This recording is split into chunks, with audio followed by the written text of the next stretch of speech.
Les habla Fernando Herrera, profesor del Departamento de Ingeniería Eléctrica y Electrónica y coordinador del académico del séptimo diplomado de instalaciones fotovoltaicas.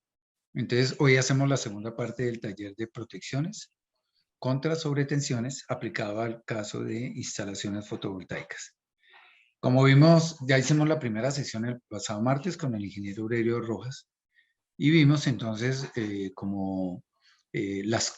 las definiciones que nos permiten como unificar la terminología y también vimos los referentes normativos asociados como al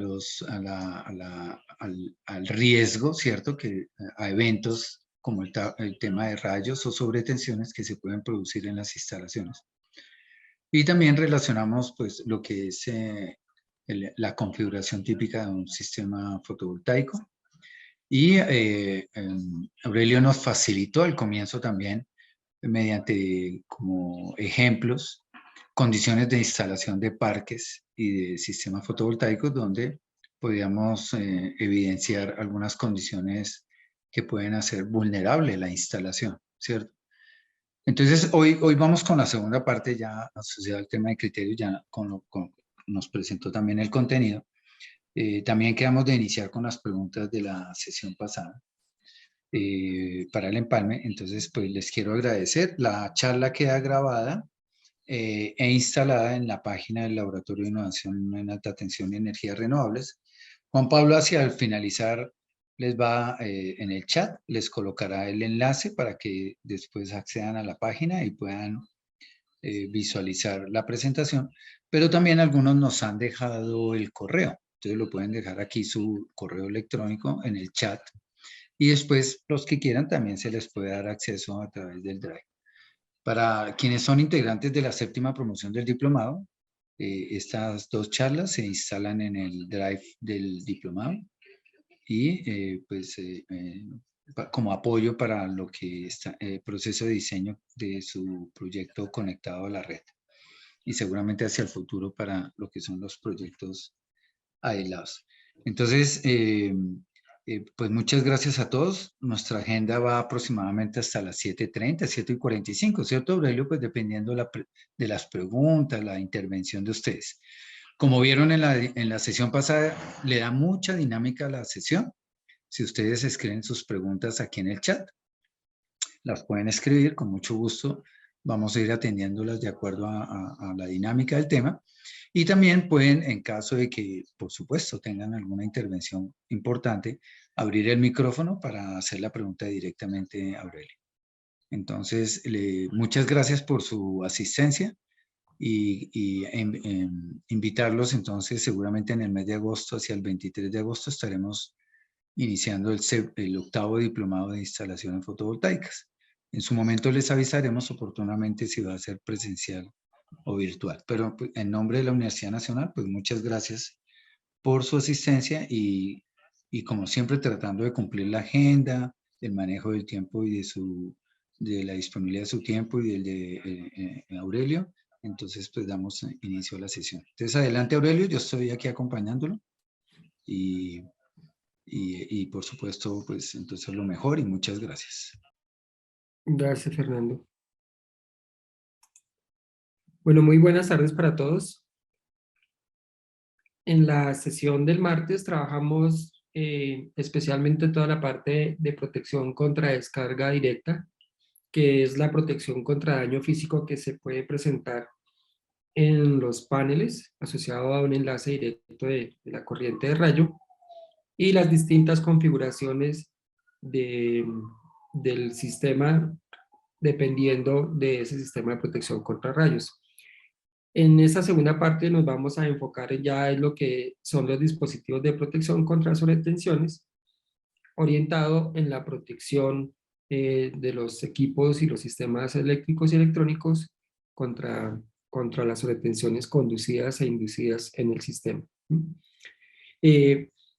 No es el objetivo que ustedes aprendan a diseñar estos sistemas de protección contra rayos, a menos que quieran profundizar en esta línea, por supuesto.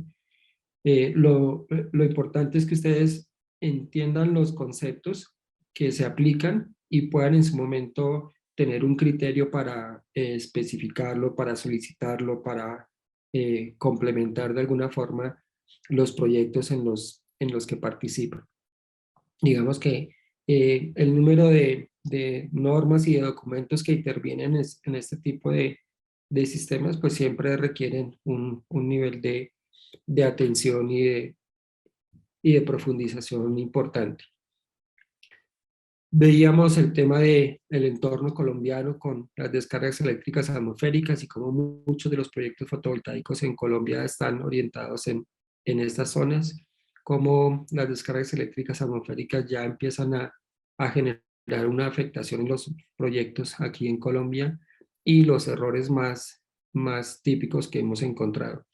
Una de las preguntas que hacían ayer era cómo lidiar con el tema de RETIE que exige que todas las partes metálicas estén equipotencializadas si se pretende hacer un sistema aislado. Es importante aclarar que el sistema aislado no impide que todas esas partes metálicas estructurales o componentes metálicos que no hacen parte del sistema de protección fotovoltaica, del sistema fotovoltaico, se equipotencialicen. Aquí lo importante es que el sistema de protección contra rayos no esté en contacto eléctrico con el sistema fotovoltaico. Eso es lo importante y para ello es que se utiliza el cálculo de la distancia de separación. Veíamos algunos de los errores más típicos en la parte de diseño y unas consideraciones que hay que tener para evitar precisamente este tipo de daños y afectaciones a los sistemas. Veíamos los tipos de daños, los tipos de onda con los que se simulan y se estandarizan todos los componentes para los sistemas de protección contra rayos. Veíamos la parte normativa, sobre todo la norma 63227, que resume y aplica todos los conceptos de sistemas de protección contra rayos y sobretensiones, específicamente para instalaciones fotovoltaicas. Veíamos los tipos de daños, algo respecto a cómo se calcula el riesgo, cuáles son las medidas de protección dependiendo del tipo de daño que se presenta o el componente de riesgo principal que se calcula en la instalación, cómo se fija ese riesgo tolerable y cuál es el procedimiento en caso de que se supere ese riesgo tolerable, cuáles son los factores principales que determinan ese riesgo. Veíamos el concepto de el área colectiva y cómo un sistema de protección contra rayos, el diseño de un sistema de protección contra rayos en lo posible no debe alterar de forma significativa las dimensiones y la geometría de la estructura que se está protegiendo a fin de no aumentar innecesariamente el área colectiva el área colectiva de la estructura. Alguien preguntaba ayer, por ejemplo, sobre el tema de catenarias o cables de guarda para proteger las instalaciones. ¿Se puede? Claro que sí, pero eso tendría un impacto en el área colectiva y en proyectos grandes de gran potencia el costo podría ser inmanejable. Veamos la probabilidad y la pérdida. Los tres tipos de situaciones, también hubo una pregunta muy interesante ayer, cómo se decidía qué tipo de situación o de topología se adoptaba. Veíamos que la topología va a depender de las condiciones de la instalación. Si es una instalación que por sus características no tiene un riesgo o no está expuesto a una descarga directa de rayo, pues simplemente nos vamos por la situación A, que es la más sencilla, en la cual la afectación posible que puede haber al sistema son básicamente sobretensiones inducidas por descargas cercanas o indirectas al sistema y la necesidad simplemente de utilizar DPS en el circuito de DC y en la entrada de AC. Perdón, una pregunta. Ahí en el caso de necesitar de DPS, ¿cómo lo seleccionaría uno? Ese es el tema de hoy y vamos a profundizar en ello más adelante. Okay, gracias. Cómo esta situación es propia de instalaciones de baja altura, de aplicaciones de tipo residencial o comercial que no tienen una gran, que no requieren un alto nivel de confiabilidad o que realmente no poseen una gran altura o un riesgo muy alto. Veamos la situación B, tal vez una de las situaciones más interesantes en instalaciones compactas o en instalaciones de media potencia o de pequeña potencia, cuando se requiere que la edificación o la estructura en la cual se va a montar el sistema tenga un sistema de protección contra rayos, la posibilidad de que ese sistema de protección contra rayos se mantenga aislado eléctricamente del sistema fotovoltaico. Cuando hablamos de aislado eléctricamente en protección contra rayos, las diferencias de potencial que se presentan en la instalación pueden ser de varios cientos de kilovoltios. Entonces el aislamiento no es el aislamiento convencional que aquí estamos acostumbrados en baja tensión o en media tensión, sino aquí el aislamiento se calcula a través de una distancia de separación que depende de las características de la instalación. Entonces, siempre que tengamos un proyecto de pequeña o mediana potencia en la cual podamos manejar el espacio y mantener la distancia de separación con respecto al sistema de protección contra rayos, va a ser muy adecuado utilizar la situación B. En esta situación B lo que vamos a evitar es que debido a la separación que se presenta entre el sistema de protección contra rayos y el sistema fotovoltaico, pues el fenómeno que se va a presentar en los circuitos va a ser simplemente sobretensión inducida por el campo electromagnético del rayo. Más adelante vamos a ver que esta distancia de separación, entre mayor sea esta distancia de separación, menor va a ser el efecto de inducción sobre los paneles y sobre el circuito de DC. Y finalmente, esta situación B decíamos para instalaciones compactas donde podemos hacer un manejo ordenado del sistema de protección contra rayos y manejar los espacios y la separación.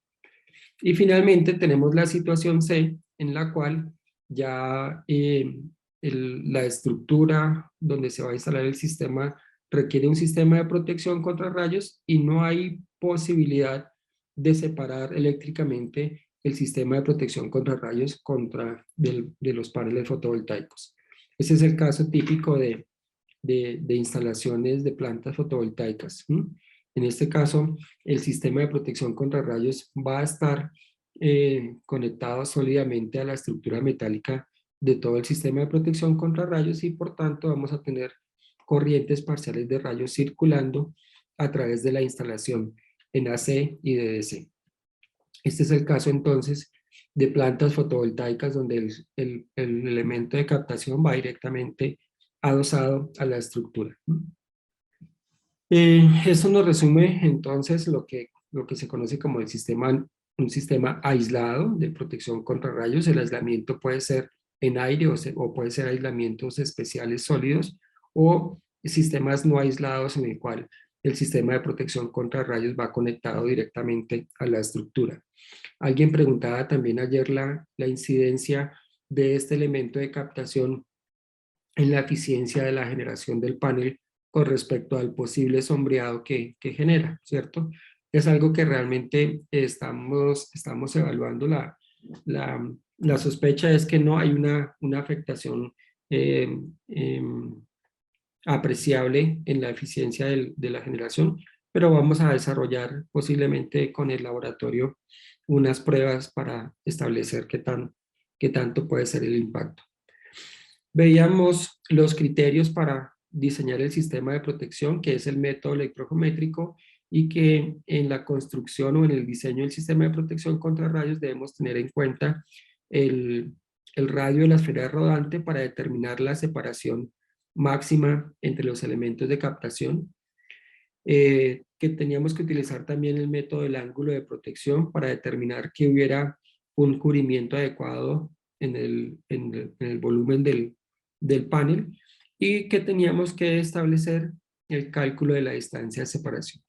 Adicionalmente, hacer un cálculo del posible sombreado que pueda generar el elemento de captación sobre los paneles adyacentes. Son, digamos, los parámetros básicos que tenemos que hacer en el posicionamiento y la ubicación de los elementos de captación. Alguien preguntaba cuál es el radio de la esfera que se debe utilizar. Los radios de la esfera están vinculados directamente a la eficiencia del sistema de protección contra rayos que se requiere. Esta eficiencia del sistema de protección contra rayos va a depender de la evaluación de riesgo que se haga para el proyecto.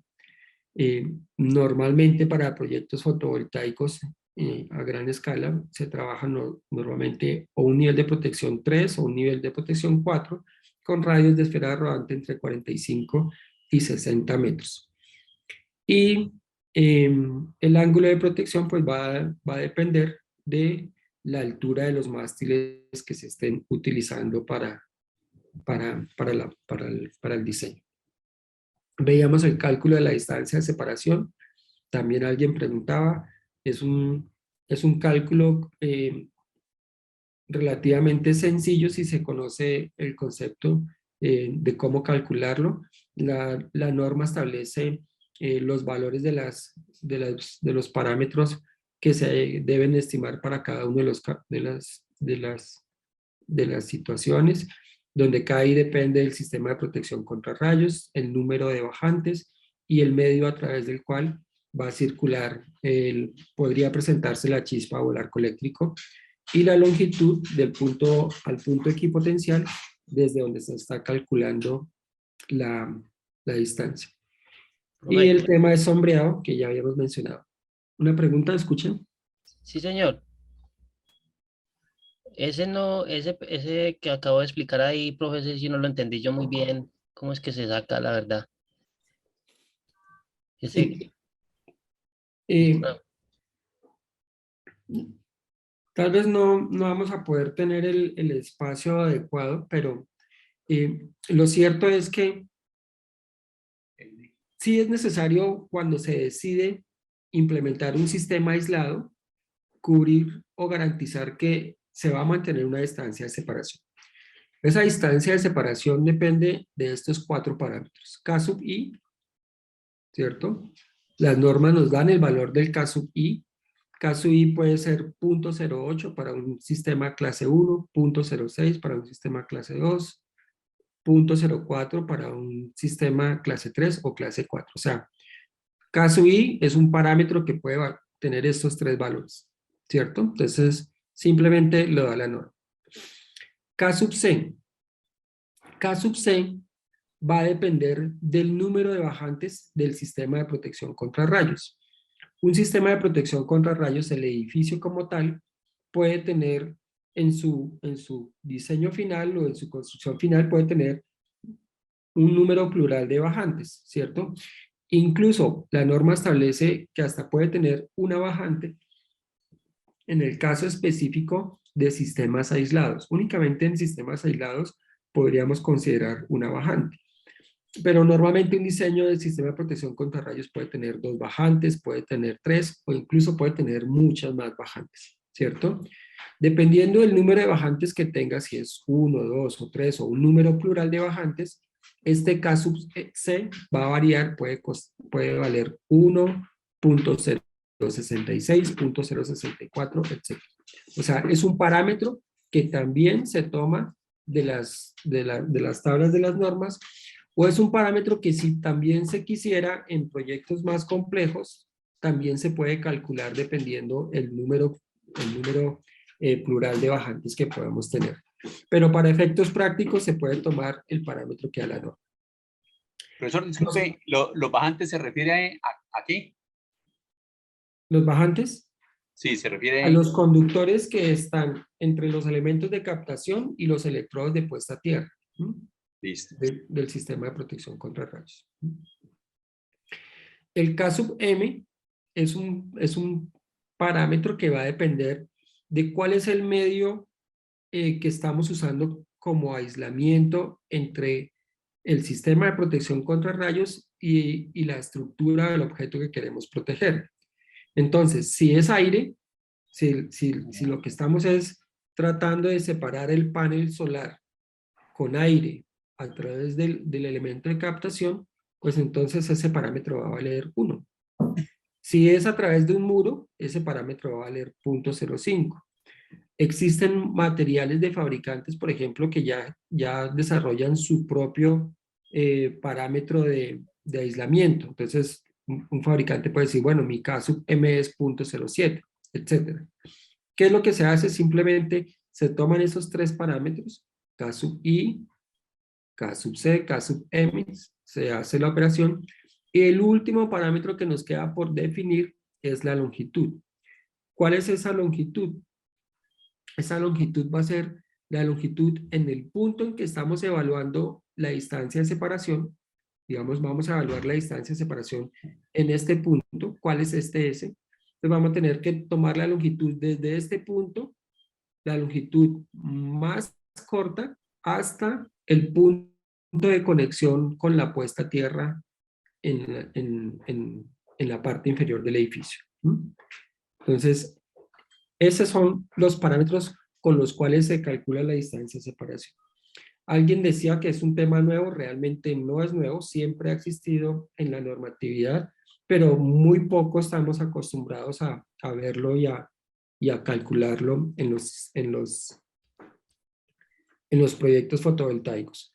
Mencionábamos algo de los sistemas de alerta temprana de tormenta, cómo sirven para poder optimizar y prevenir una descarga eléctrica atmosférica y evitar que pudiera haber una afectación seria a los proyectos. Esto es el resumen de la sesión pasada. Vamos entonces a iniciar la parte 2 que tiene que ver con Profe, todo el tema de aislamiento. otra preguntita, porfa. Sí, señor. Profe, con respecto a las, por ejemplo, si el sistema dentro del proyecto ya hay un sistema de puesta a tierra calculado para el edificio, ¿eso cómo entra cómo se integra con el sistema de puesta a tierra de los paneles solares? Eh, Bueno, ¿Hay que equipotenciar y conectarlo a ese sistema? esa es la decisión que hay que tomar. Si se va a equipotencializar al sistema existente o si se va a mantener aislado. Lo ideal es mantenerlo aislado, ¿cierto? O sea, separado. Ahora, imagínense que es un proyecto fotovoltaico que se va a instalar en la terraza de un edificio.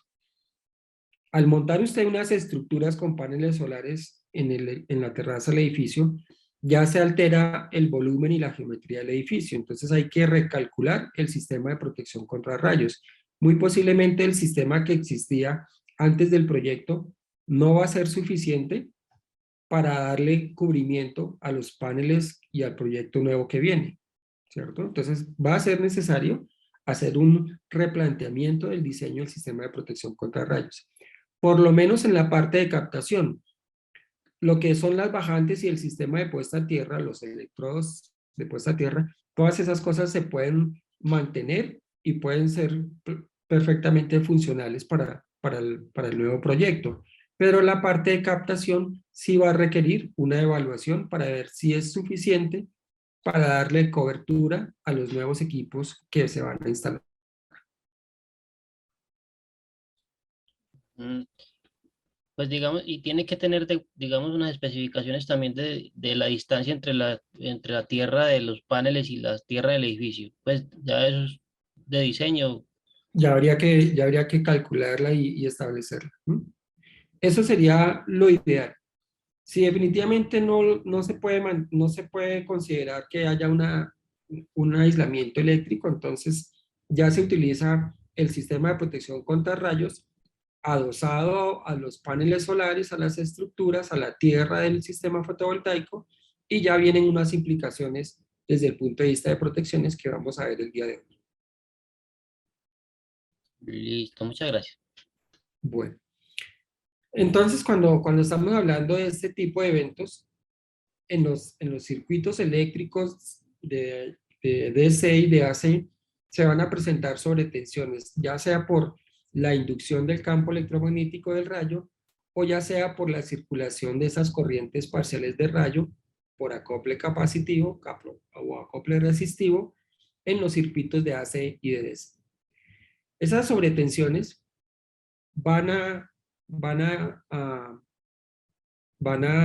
afectar el aislamiento sólido de los equipos, tanto de los semiconductores que hacen parte de los paneles solares, como de todos los semiconductores que hacen parte de los circuitos de los inversores y de potencia y todo esto.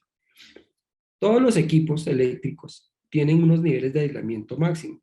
Un equipo eléctrico no se puede someter infinitamente a un esfuerzo eléctrico sin que el dieléctrico falle, ¿cierto? Entonces, todos los equipos, cualquiera que sea el nivel de tensión de ellos, van a tener una soportabilidad máxima a una sobretensión. Como aquí estamos refiriéndonos a sobretensiones de tipo transitorio o de tipo temporal, entonces tenemos que evaluar cuál es el nivel de soportabilidad de esos equipos a esas sobretensiones transitorias. Esa soportabilidad normalmente se conoce como la soportabilidad al impulso de los equipos, ¿cierto? Entonces, aquí tenemos el valor de la tensión de impulso nominal que soportan estos equipos.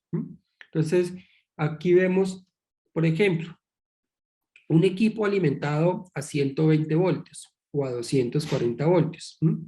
Ese equipo puede estar en capacidad de soportar hasta 800 voltios pico de impulso.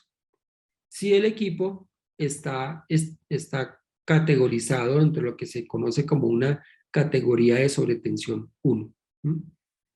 El mismo equipo, 120 o 240 voltios, si está categorizado en categoría 2, puede soportar mucho más, podría soportar hasta 1500 voltios. Y si el equipo es categorizado 4, entonces el equipo podría soportar hasta 4000 voltios. Entonces quiere decir que todos los equipos eléctricos y electrónicos, dependiendo de su nivel de tensión y dependiendo de la categoría de aislamiento, tienen una soportabilidad máxima a los impulsos de tensión, ¿sí? ¿Qué es mejor? ¿Un equipo que soporta más o un equipo que soporta menos? Obviamente, entre más sobretensión soporte el equipo, pues más robusto va a ser y mayor va a ser la vida útil de ese equipo. Entonces, siempre se va a pretender que un equipo, cualquiera que sea, tenga la mayor soportabilidad a las sobretensiones tipo impulso, ¿cierto?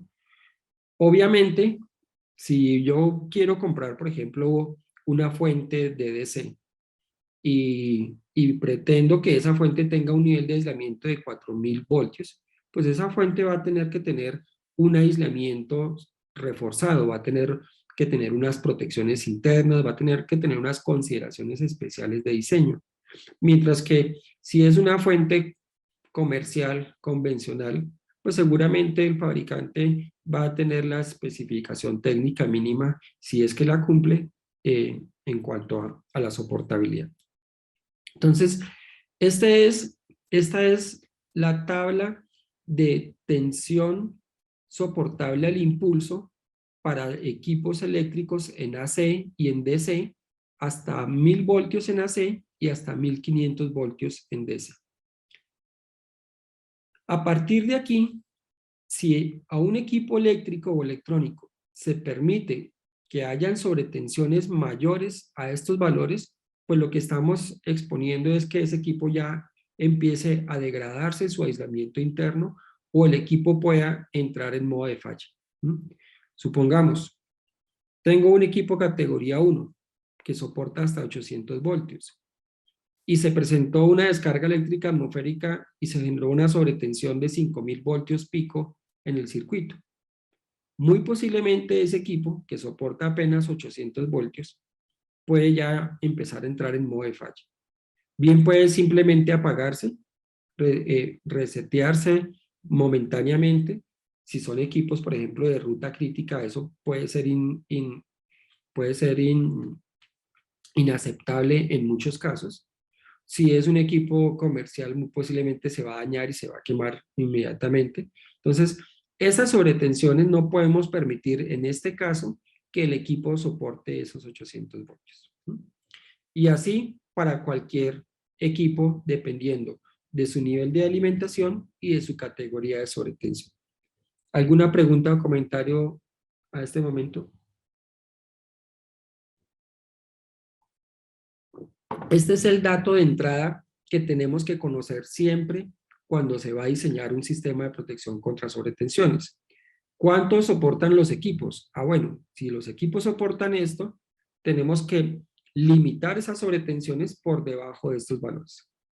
Para la parte de instalaciones fotovoltaicas, existen unas tablas especiales en la norma 61643-32, se establecieron los niveles de tensión soportable al impulso dependiendo de la tensión de circuito abierto máximo del sistema, dependiendo del tipo de clase de los módulos, de si es un equipo inversor o otro tipo de equipo en la instalación, o si los módulos son clase A.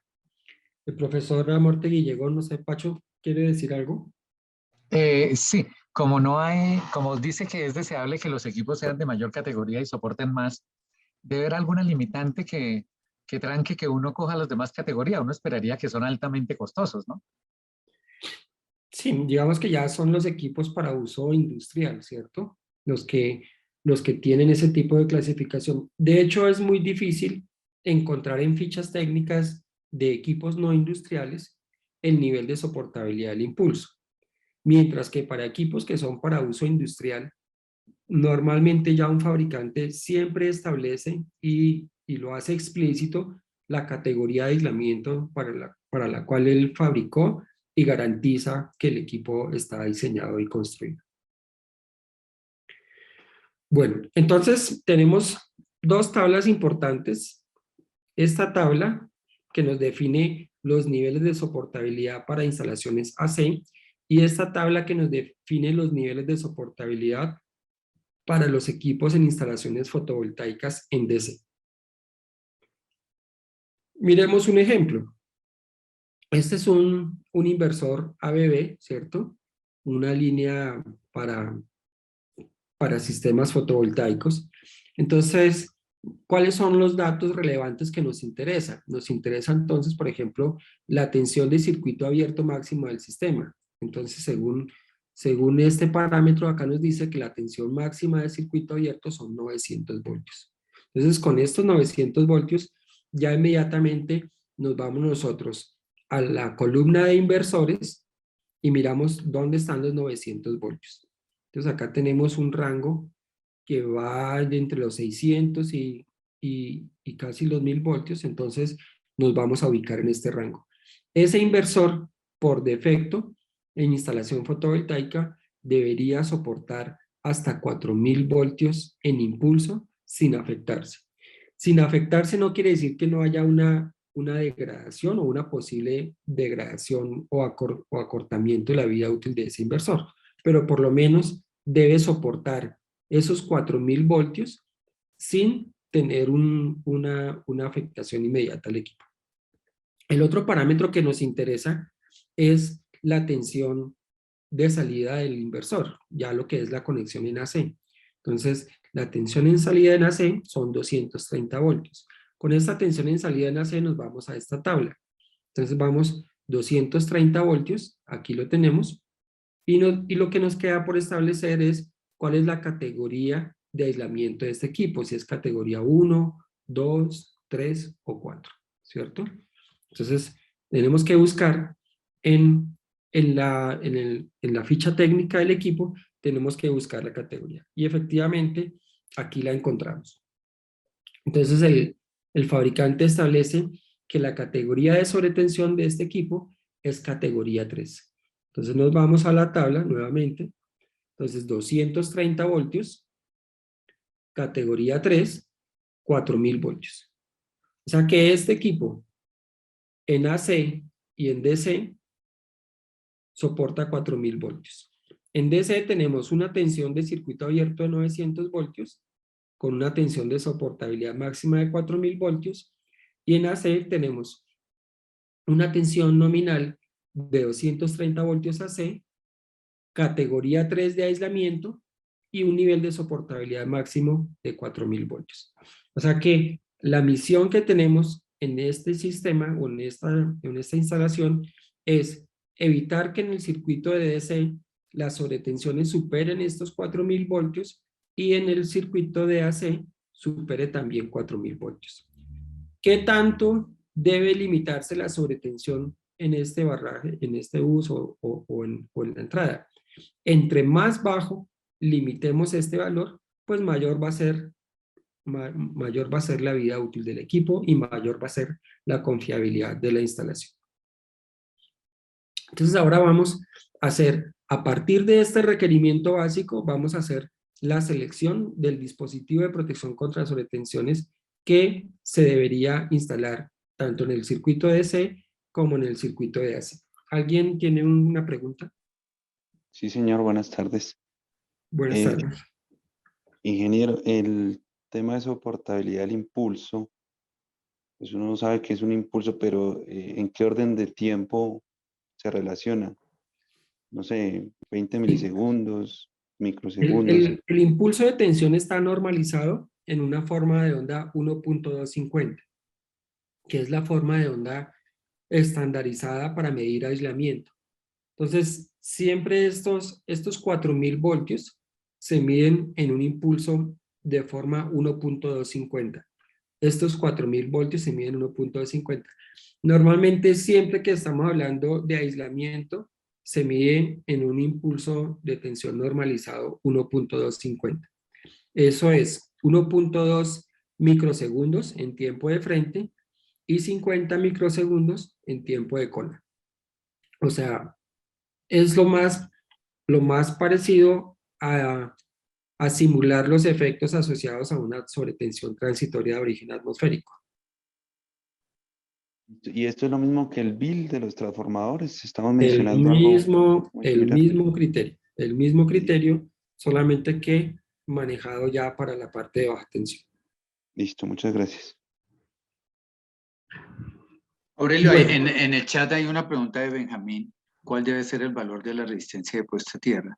¿Se deben considerar tensiones de paso y contacto con la descarga atmosférica? Nos salimos un poco del tema. Aquí estamos viendo, por ejemplo, la especificación del equipo, ¿cierto? Este equipo, entre positivo y negativo, entre positivo y tierra, entre negativo y tierra, el fabricante nos dice que si está normalizado soporta 4.000 voltios. Y lo mismo aplica para el lado de AC. Estos niveles de tensión máximo soportable del impulso es la tensión máxima que él va a soportar entre línea y tierra, entre neutro-tierra y entre línea y neutro, ¿cierto? Son los valores máximos soportables por el equipo. Aquí es independiente de cuál es el nivel de potencial de la tierra. El nivel de potencial en la tierra se puede elevar al valor que sea. Aquí lo que el equipo está viendo es la diferencia de tensión entre el punto de referencia de tierra y el neutro, o entre el punto de referencia de tierra y la fase, ¿cierto? Entonces el DPS, indistinto de cuál va a ser el punto de referencia en la malla de puesta a tierra, que va a depender ahí sí de la resistencia de puesta a tierra, el DPS lo que está haciendo es controlar la tensión aquí, en este punto, entre la línea y el neutro, o entre la línea y la tierra, y el neutro y la tierra del equipo. Indistinto de cuál es el valor de referencia que nos dé el punto de tierra. Y lo mismo va a ocurrir en el lado de ese. Esto sí no va a ser indiferente para las sobretensiones o para las tensiones de paso y de contacto que se pueden presentar en el sistema de puesta a tierra. Cuando hay un impacto de rayo, se van a presentar este tipo de sobretensiones en el sistema. Pero se nos escapa del alcance en este momento de la charla. Sí hay que controlarlas, pero normalmente está por fuera del alcance de lo que es el diseño de la instalación fotovoltaica. Ayer lo mencionaba de todos modos, por ejemplo, en instalaciones, en plantas solares, pretender, por ejemplo, hacer un control de riesgo de choque eléctrico por tensión de paso de contacto asociado a rayo sería un tema sumamente complejo y costoso en una instalación de esas dimensiones, ¿cierto? Entonces allí, por ejemplo, lo ideal es no tener personal expuesto en condiciones de riesgo. ¿Por qué? Porque se van a presentar este tipo de tensiones. En un edificio comercial, en un edificio industrial, ya puede haber un manejo un poco más específico de esa situación, pero las medidas de protección, de tensión de paso y de contacto se escapan al alcance de la presentación de hoy. Entonces, definíamos que este es nuestro target, nuestro objetivo a establecer, que los niveles de sobretensiones en el circuito de DC y en AC no superen estos valores. Este valor que se llama nivel de soportabilidad lo tenemos que comparar con un valor que es el que nos va a determinar el DPS, que se llama el nivel de protección. Entonces, el nivel de protección es el nivel máximo de tensión que el DPS va a permitir entre sus terminales y que va a aparecer en sus terminales cuando aparece una corriente a través de él, ¿cierto? ¿Cómo se determina ese nivel de protección? Pues la forma de determinar ese nivel de protección es de forma experimental en pruebas. Los equipos, los DPS, se someten a impulsos de corriente transitorio, ya sea tipo 820 si son clase 2 o ya sean 10350 si es clase 1, se someten a esos impulsos de corriente en un generador de corriente. La Universidad Nacional tiene un generador de impulsos de corriente para formas de onda 820 microsegundos. Entonces allí se podría, por ejemplo, hacer pruebas a un DPS y tratar de medir el nivel de protección. Entonces se aplica el impulso de corriente y el mayor punto o el mayor valor de tensión que se registre en la medición, ese es el valor que se registra como nivel de protección. Entonces, aquí tenemos un ejemplo de un oscilograma típico de una medición de tensión residual de un DPS, y el punto máximo que se registra en el oscilograma, ese es el que el fabricante como tal debe declarar como el nivel de protección de su equipo. Ahora, para determinar este elemento, se hace normalmente una serie de 15 impulsos al DPS, a la corriente nominal de descarga que declara el fabricante, y en esa serie de 15 impulsos de toda la serie, el mayor valor que se registre, ese es el valor que el fabricante debe registrar como nivel de protección para su equipo, ¿cierto? Entonces lo que nos están diciendo es, con este nivel de protección es que ese valor que se declara, el fabricante está garantizando que para esas condiciones nominales no se va a superar ese valor. Entonces lo que nos corresponde ahora es establecer, poder seleccionar un elemento cuyo nivel de protección esté por debajo de estos valores, 4000 voltios en el lado de DC y 4000 voltios en el lado de AC.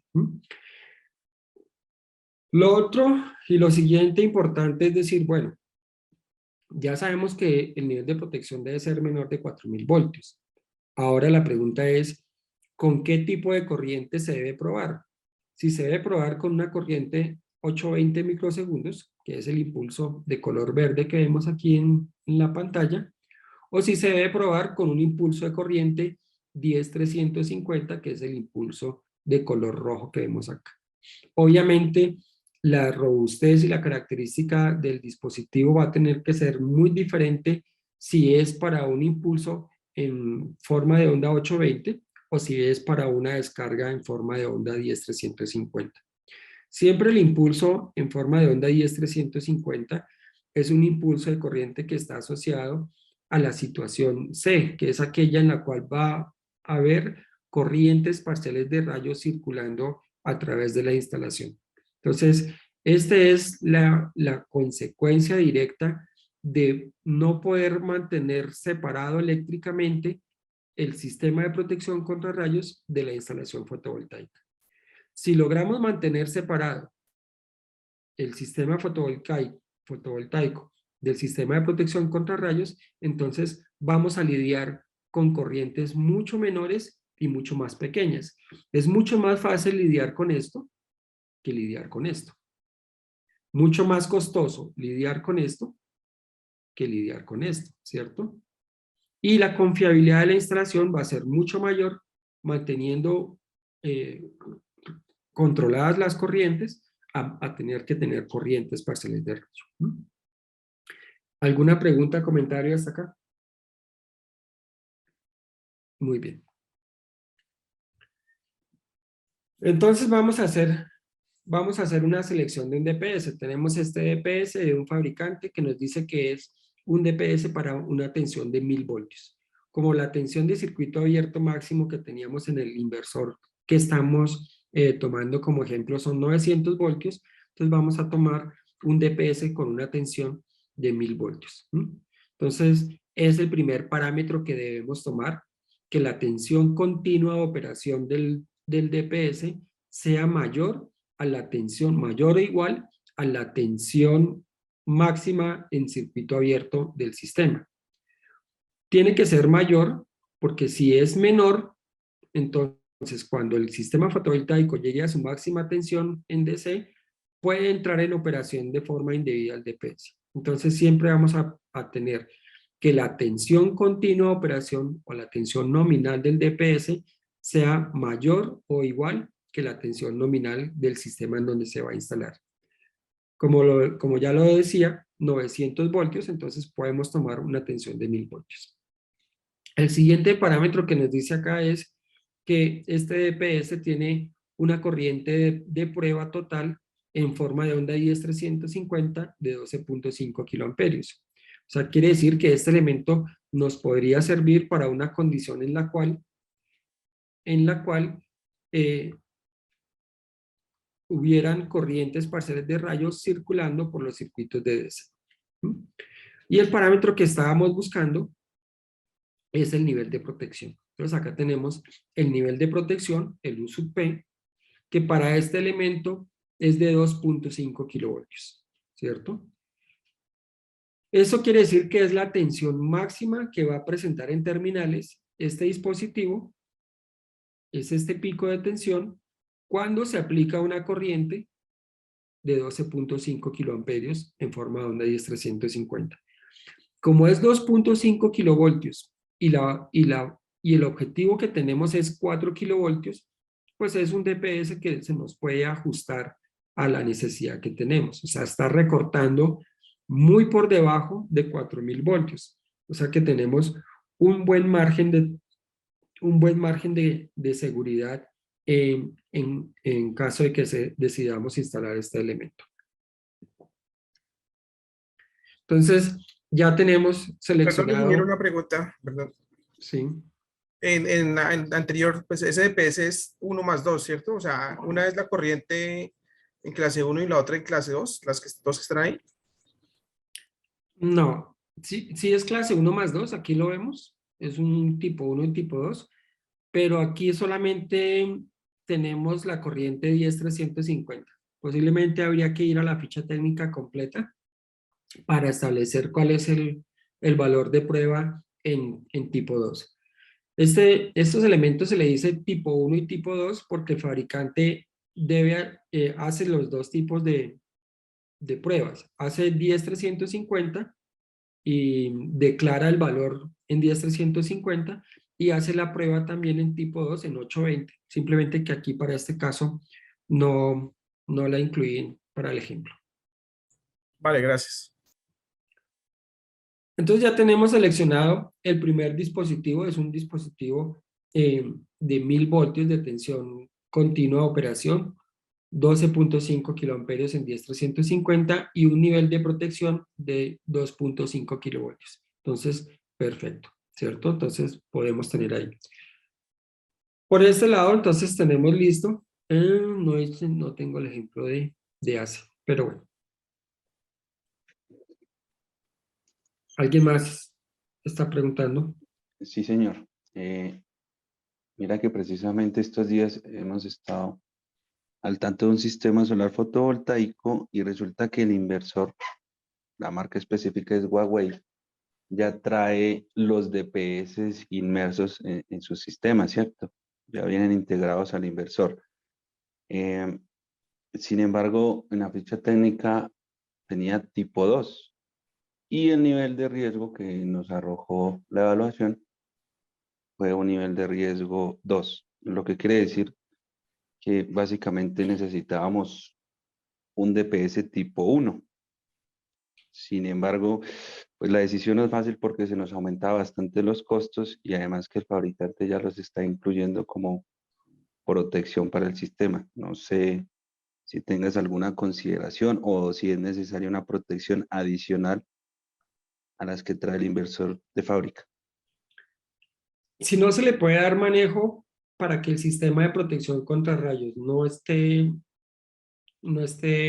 aislado, o sea, lo ideal sería poder aislar el sistema de protección contra rayos del inversor, de la instalación del inversor.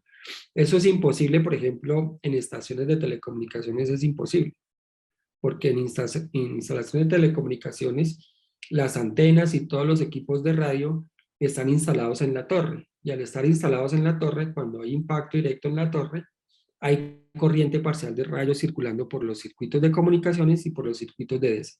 O sea, ahí no hay opción, ahí necesariamente hay que trabajar con DPS aptos para corrientes parciales de rayo, o sea, clase 1.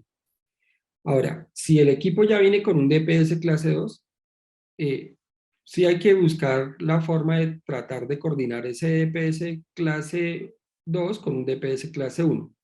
Si ya el proyecto está así y está definido técnicamente así, se pueden dar la pela de instalar, de trabajar con esos DPS clase 2.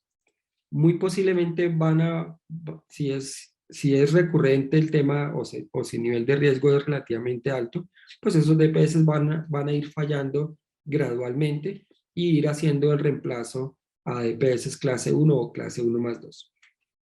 Eso es lo que se podría hacer si el proyecto no tiene el suficiente presupuesto para hacer el reemplazo de los DPS.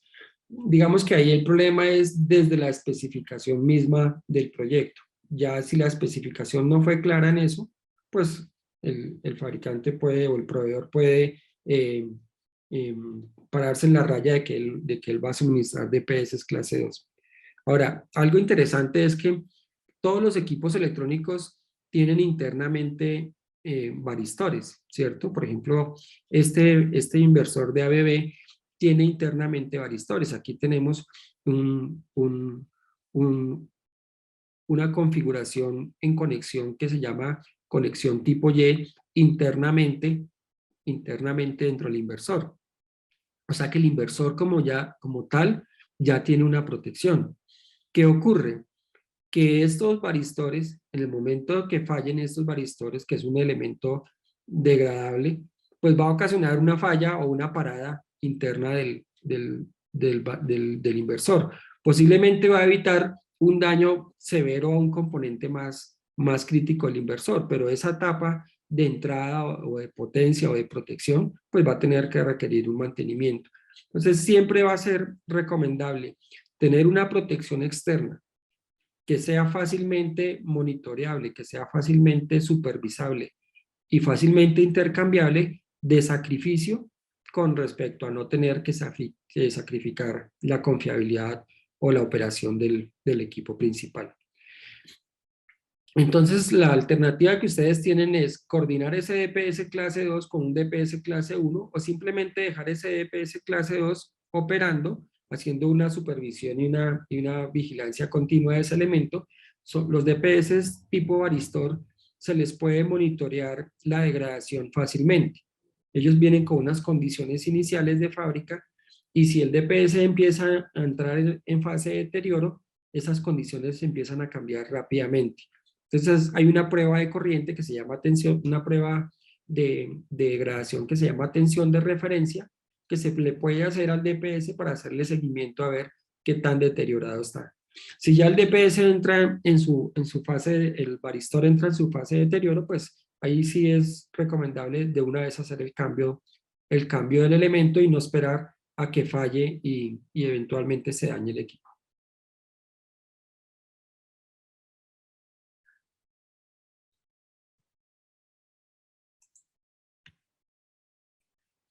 Bueno, entonces veíamos estos tipos de corrientes para lo que son DPS clase 1, para lo que son tipos DPS clase 2 en forma de onda 820 o 10350.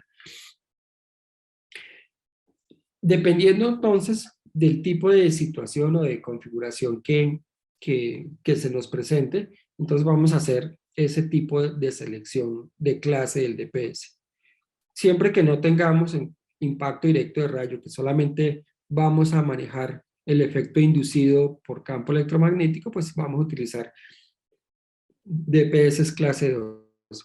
Veíamos en las tablas de aislamiento que el aislamiento del inversor en DC, el aislamiento del inversor en DC puede ser 4000 voltios, mientras que el aislamiento del panel puede ser 6000 o 8000 voltios. O sea, normalmente el panel puede tener un nivel de aislamiento o de soportabilidad mayor al inversor.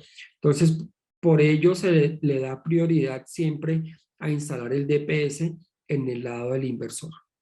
Siempre vamos a tener prioridad en instalar el DPS en el lado del inversor. ¿En dónde? Siempre lo más cerca y de forma directa al lado del inversor. Guardando que las longitudes de los cables de conexión del DPS sean lo más cortas posibles y al punto de referencia más cercano del inversor. O sea, acá, al punto de tierra del inversor mismo. Este es el DPS. Si este circuito de DC es demasiado largo, y demasiado largo, ya estamos hablando de más de 20 metros, entonces se va a presentar inducción a lo largo del circuito y se pueden presentar sobretensiones por reflexiones en este circuito. Entonces puede llegar a ser necesario instalar un DPS adicional en el extremo del panel fotovoltaico. La inducción se va a dar también en el lado de AC y vamos a tener que preferiblemente hacer una instalación de DPS en la entrada de AC. Como siempre lo planteábamos ayer, si la conexión con la red comercial existe, hay que evaluar el riesgo de que una sobretensión ingrese por la red comercial y determinar si de pronto se requiere un DPS de mayores características en la entrada de AC. Cuando entonces tenemos la situación A, que es una edificación o una instalación que no requiere sistema de protección contra rayos, pues simplemente nos vamos con un DPS clase 2. Esos son los DPS clase 2. La norma dice mínimo 5 kiloamperios en forma de onda 820 para estos DPS. Entonces normalmente son varistores, son DPS con varistores en óxido de zinc que vienen en unos rangos de tensiones muy amplios, desde 12 voltios hasta 1500 voltios sin ningún tipo de problema. Normalmente los 5 kiloamperios son para las condiciones de riesgo más bajo, nivel de protección 3 o 4, pero de pronto para unos casos más críticos podrán requerirse corrientes de descarga un poco más altas, 7.5 o 10 kiloamperios. En el comercio no hay fabricantes, o sea, es muy extraño encontrar fabricantes de 5 kiloamperios, 7.5, 10. El que menos tiene 10 kiloamperios, 15 kiloamperios o 20 kiloamperios. Entonces, estos 5 kiloamperios se superan con facilidad en la mayoría de los casos. Aquí vemos, por ejemplo, este DPS tiene una capacidad de descarga de 12.5 kiloamperios en forma de onda 820. O sea, está superando el rango mayor que plantea la norma. La otra situación, que es la situación B, sistema de protección contra rayos aislado del sistema fotovoltaico, pues entonces vamos a tener solamente efecto inducido. Efecto inducido nos implica nuevamente DPS clase 2, inversor, si fuera necesario en el panel y a la entrada del inversor. Y lo mismo para la conectividad. Aquí la distancia de separación ya empieza a ser importante. O sea, estamos diciendo que vamos a tratar de mantener el sistema de protección contra rayos separado de la instalación fotovoltaica. ¿Qué tan separado debe estar?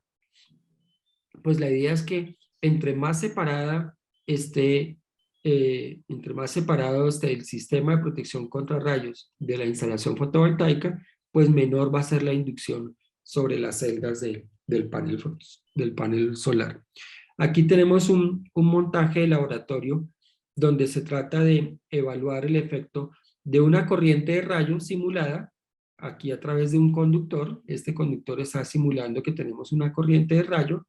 Se instala un panel fotovoltaico, se pone en cortocircuito y se mide cuál es la corriente inducida asociada al paso de esa corriente de rayo a través de la instalación. Para el efecto del ensayo, se inyectó una corriente de 50 kiloamperios en forma de onda 10-350 y se varió la distancia de separación entre el conductor que lleva la corriente de rayo y la ubicación del panel solar. Entonces se hizo varios impulsos, se movió la distancia entre el conductor y el panel y se midió cuánto era la sobretensión inducida. Los resultados son esto. Cuando la distancia es medio metro, la corriente inducida en el panel alcanza hasta 1 kiloamperio. Cuando se reduce esa distancia a 1 metro, la corriente inducida cae a un poco más de la mitad, casi 500 amperios. Y cuando la distancia es de 2 metros, la corriente inducida cae por debajo de 200 amperios. Entonces es bien evidente la ventaja que tiene mantener la mayor distancia de separación entre el sistema de protección contra rayos y la instalación fotovoltaica. Esto pues es muy evidente, es bueno decirlo, pero recordemos que entre más separemos el sistema de protección contra rayos, por ejemplo, si estamos hablando de una punta de captación, pues vamos a tener que posiblemente aumentar un poco la altura de los mástiles para dar cobertura. Entre más se distancie el elemento de captación del panel, pues mayor vamos a tener que ganar altura para poder dar cobertura al volumen. Siempre la corriente que se inyectó al sistema de protección contra rayos fue la misma, 50 kiloamperios. Pacho. Sí, una pregunta. Digamos, en lo que usted mostró de la selección del DPS, trabajó con los 900 voltios de circuito abierto del panel, pero no propuso la instalación de descargadores en modo común, o sea, entre las líneas activas y el chasis del sistema. ¿Es que no se necesitan o cómo considera esa parte? No hacía parte del detalle de la explicación en ese momento, Pacho. Simplemente es mostrar el orden de magnitud de cómo se correlaciona la tensión nominal del DC con el nivel de soportabilidad. Pero efectivamente los DPS vienen, si lo vemos acá, por ejemplo, los DPS vienen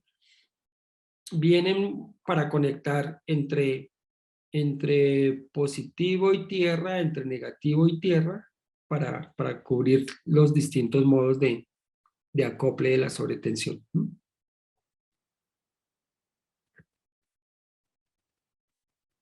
Gracias. Bueno, tenemos entonces la tercera situación en la cual efectivamente ya tenemos acople de corriente de rayo en el sistema. No hay forma de mantener distancia y separación. Allí sí ya necesariamente vamos a tener que trabajar con DPS clase 1, con corrientes parciales de rayo en toda la instalación. Este es el detalle de la instalación un poco llevado a lo que va a ser la próxima explicación. Este conductor que vemos aquí nos está simulando el sistema de protección contra rayos. Este conductor nos está simulando el chasis del panel fotovoltaico y aquí tenemos el DPS que se instala en el lado del panel fotovoltaico y el DPS que se instala en el lado del inversor. Si fuera necesario sacrificar uno, siempre vamos a sacrificar del lado del panel, que es el que tiene, digamos, mayor soportabilidad al impulso, mientras que el inversor es el que tiene mayor vulnerabilidad. Entonces se instalan este DPS aquí para efectos del ejemplo, se instala en una conexión tipo Y, en la cual hay dos DPS en en modo diferencial entre positivo y negativo, y hay 2 DPS en modo común, entre positivo y tierra y entre negativo y tierra. ¿Sí, Pacho?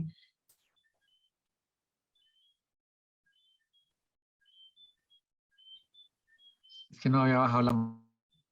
Ah, no, Profesor, una pregunta, qué pena. sí.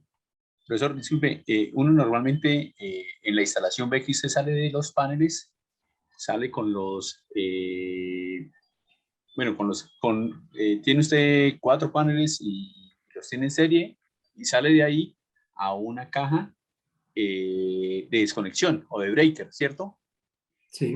De ahí, si no tuviera uno DPS, saldría al inversor. O sea, yo tengo, después de los breakers, salgo con ese cable hacia el inversor. O sea, si lo pongo del lado o sea, es que no veo la diferencia entre ponerlos del lado del panel y del lado del inversor, porque no es el mismo circuito, por ejemplo, no es la misma fase que yo llevo. Sí, claro que sí, es el mismo. Pero resulta que estas sobretensiones son de origen transitorio, ¿cierto?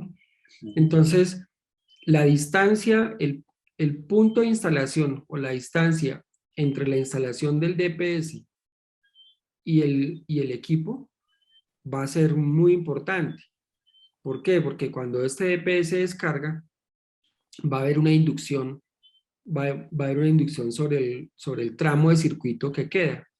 O sea, entre mayor distancia haya entre el punto de instalación del DPS y el inversor, mayor inducción va a haber. Entonces, lo que se está buscando es que esta inducción que se presenta entre el punto de instalación del DPS y el inversor sea lo mínimo posible. Si solamente se deja, si dejamos un DPS a mitad de camino, por ejemplo, pues el DPS puede ser el mejor DPS del mundo, pero estamos dejando todo un circuito y una longitud considerable para que haya inducción. Entonces, lo que se pretende siempre es que el nivel de protección que da el DPS, que es la tensión en terminales del DPS, se transfiera de la forma más fiel posible al inversor, ¿cierto? Estamos haciendo un esfuerzo importante por especificar este DPS para que el nivel de protección sea lo más bajo posible. Y queremos que ese nivel de tensión, que es lo más bajo posible, quede reflejado en el inversor. Y no poner el DPS aquí a la mitad. Aquí tenemos los 2.5 kilovoltios que decíamos, pero cuando vayamos a medir en bornes del inversor, estos 2.5 kilovoltios aquí pueden estar convertidos en 4 kilovoltios o en 5 kilovoltios aquí, ¿cierto? Entonces, el efecto del DPS mal instalado puede ser crítico para la protección del equipo. Muchas gracias. Bueno, entonces, por favor, tengamos en referencia que esto que vemos aquí como DPS1, DPS2 o DPS3, en realidad es solamente un único DPS, ¿cierto? Sino que para efectos de detalle de la instalación, pues lo vamos a numerar así. En caso de impacto directo de rayo, vamos a tener una corriente circulando por el sistema de puesta a tierra hasta la puesta a tierra del edificio. Esta corriente va a tener una elevación de potencial con respecto a los circuitos de DC, al positivo y al negativo. Cuando haya una diferencia de potencial, estos DPS van a permitir circulación de corriente. Esa circulación de corriente va a presentar una sobretensión y nuevamente vamos a derivar esta corriente a través de los DPS y la vamos a llevar a tierra. Y lo mismo va a ocurrir a la entrada del inversor por el otro extremo. ¿Cómo se selecciona esa corriente? Bueno, tenemos 2 opciones de dispositivos para usar en este caso. Lo que llamamos los dispositivos tipo limitadores de tensión. Los dispositivos tipo limitadores de tensión no son más que DPS construidos con varistores. Aquí tenemos una foto la conformación interna de un DPS, que es simplemente un housing plástico con un varistor, con una pastilla varistor interna. Estos DPS son los que normativamente se conocen como tipo limitadores de tensión. Y se llaman tipo limitadores de tensión porque a medida que la tensión entre sus terminales aumenta, ellos van modificando la impedancia del circuito y no permiten que esa sobretensión aumente de forma, digamos, súbita, ¿cierto? Entonces van limitando suavemente la sobretensión a medida que va ocurriendo el evento transitorio. Esos son los tipos limitadores de tensión. También decimos que un edificio puede tener menos de 4 bajantes o puede tener más de 4 bajantes. Entonces, dependiendo esos parámetros, la tecnología, el DPS, si el edificio tiene menos de 4 bajantes, si el edificio tiene más de 4 bajantes. Dependiendo el nivel de protección del edificio, si es clase 1, clase 2, 3 o 4, a partir de estos parámetros se define cuál es la corriente mínima que deben tener los DPS para esta instalación. Entonces acá tenemos los valores de corriente recomendados para esos DPS. Miremos un ejemplo. Una edificación que tiene un sistema de protección contra rayos nivel 4, ¿cierto? Entonces tiene nivel 4 y supongamos que tiene 6 bajantes, 6 edificios. Entonces tiene 6 bajantes, es mayor que 4, nivel 4. Entonces podemos seleccionar DPS en forma de onda 820 con una corriente de 5 kiloamperios en forma de 820, o podemos escoger DPS con una forma de onda 10350 con una corriente de 2.5. ¿Qué nos está diciendo aquí la norma? Que podemos utilizar cualquier tipo de onda para la protección de estos elementos. Eso era algo de lo que mencionaba cuando uno de ustedes me preguntó del inversor que necesitaban proteger con un DPS clase 2. Aquí podríamos estar hablando de esto. Mirar cuál es él decía que tenían un nivel 2, habría que mirar cuál es el valor de corriente de esos DPS y comparar ese valor en 820 con el valor equivalente en un 10350, es decir, bueno, podemos estar dentro del rango que establece la norma. Y tenemos el tercer DPS, que es el tercer DPS está asociado al punto que viene aquí, que debe ser entonces un DPS normalmente la suma de la corriente que recoge el DPS1 y el DPS2.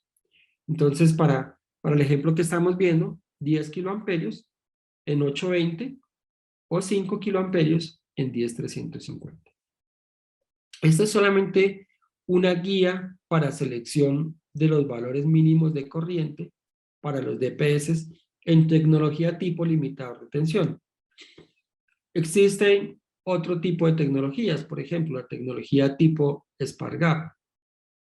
La tecnología tipo Spark-Gap o voltage switching se refiere a esos DPS que no tienen un comportamiento continuo o no lineal de la corriente con respecto a la tensión, que es lo que hace el varistor. Aquí simplemente tenemos un DPS que se conforma con 2 electrodos y cuando hay una tensión mayor que la tensión de ruptura entre esos 2 electrodos, simplemente salta un arco eléctrico y la corriente de la descarga va a conducir. Eso es lo que se conoce como los descargadores tipo conmutación o tipo voltage switching, de acuerdo con la norma.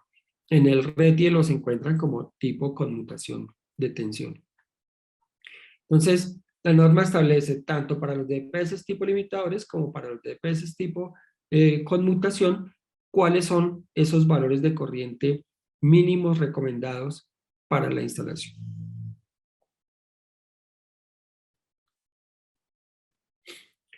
En plantas solares, para la especificación de los DPS en plantas solares, ya sea tanto para DPS DPS tipo limitadores de tensión o tipo conmutación de tensión, pues entonces simplemente se establecen unos valores mínimos recomendados para esos elementos, tanto para lo que son formas de onda 10-350 o para formas de onda 820. Entonces acá vemos que lo que es muy rígido en instalaciones de AC, en instalaciones de DC es un poco más flexible. Se nos permite hacer especificación de DPS tanto en forma de onda 10-350 como en forma de onda 820. Y prácticamente nos dan la equivalencia de lo que puede ser una corriente en 10-350, por ejemplo, son 5 kiloamperios, el equivalente en 820 serían 15 kiloamperios. La total en 10-350 serían 10 kiloamperios, en 820 serían 30 kiloamperios. Para tipos limitador de tensión y para tipo conmutación serían 10 y 20 kiloamperios en 10-350. Esto digamos que serían los lineamientos generales para hacer una selección y una especificación de DPS para una instalación fotovoltaica. Como les digo, no es un tema fácil de digerir en la primera ocasión, pero si ya se hace un poco recurrente, pues ya es mucho más fácil entrar a hacer la especificación. ¿Algún tipo de pregunta, comentario hasta acá? Sí, una inquietud. ¿Yo puedo, para mejorar el nivel de protección, operar con DPS en paralelo?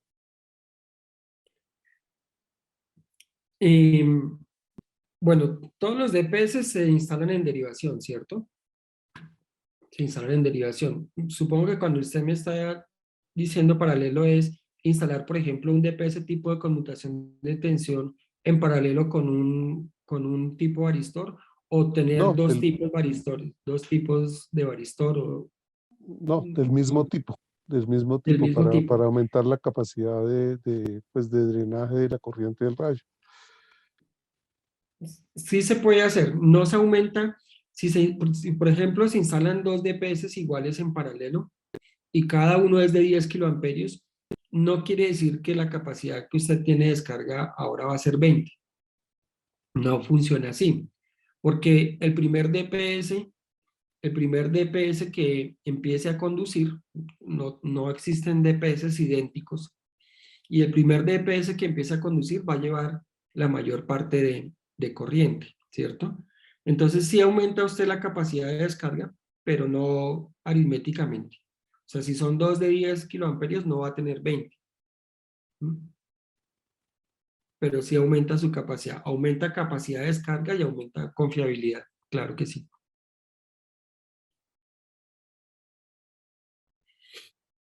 Bueno, muy bien.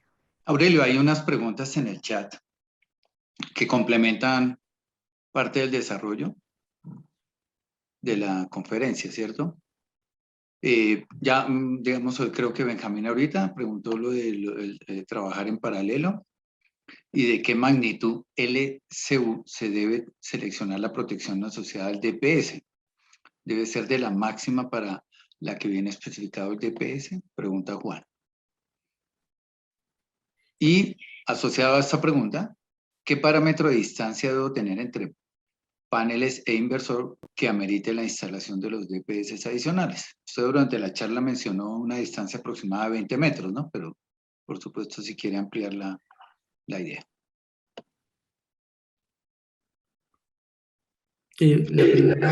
La primera, ¿qué sigla fue la que mencionaron? Sí, LSU, pero si Juan nos puede ampliar, por favor. Porque sí, aquí yo veo LSU, pero tampoco No, buenas noches. Es ya entendí. la corriente de cortocircuito por la que viene identificada los breakers. Entonces, digamos, ¿cuál sería el parámetro para yo escoger el breaker asociado al DPS?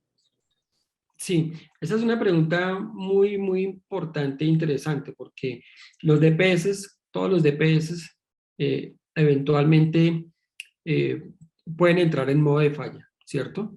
Entonces aquí vemos, por ejemplo, en la conexión en Y, por ejemplo, para que haya una falla a tierra, tendrían que fallar simultáneamente dos DPS, cualquiera que sean, o estos dos, o estos dos, o estos dos, para que haya una corriente de falla en el sistema. Eventualmente, de todos modos, puede ocurrir. Y cuando ocurre ese fallo en modo de baja impedancia del DPS, que prácticamente lo que estamos diciendo es, esto queda en cortocircuito, se exige normativamente que el DPS tenga la capacidad de apertura de corriente de cortocircuito en el caso de DC. El fabricante tiene que declarar cuál es esa corriente. Entonces, por decir algo, son 10 kiloamperios de corriente de cortocircuito, pero resulta que la corriente de cortocircuito del sistema es mayor. Entonces, ahí necesariamente va a ser necesario instalar un fusible en serie con el DPS con la capacidad de apertura de la corriente de cortocircuito del sistema, ¿cierto? Entonces es un tema de confiabilidad y de seguridad que hay siempre que verificar.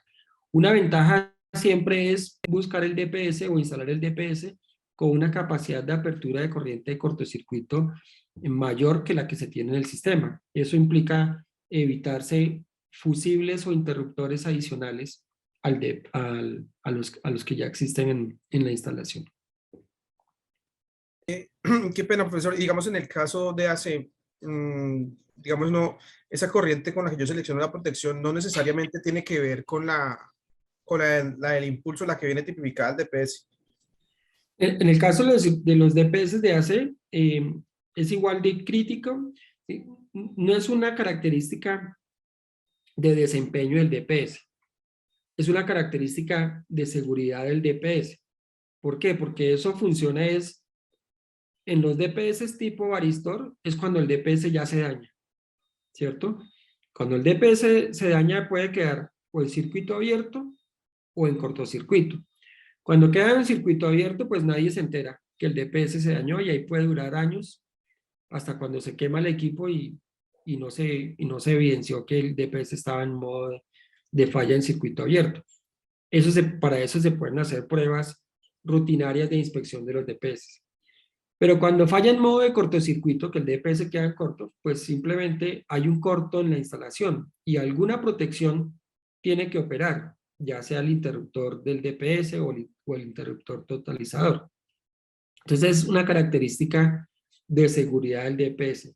Siempre hay que garantizar que esa corriente de cortocircuito que declara el fabricante sea mayor o igual que la corriente de cortocircuito del punto en donde se instala el DPS.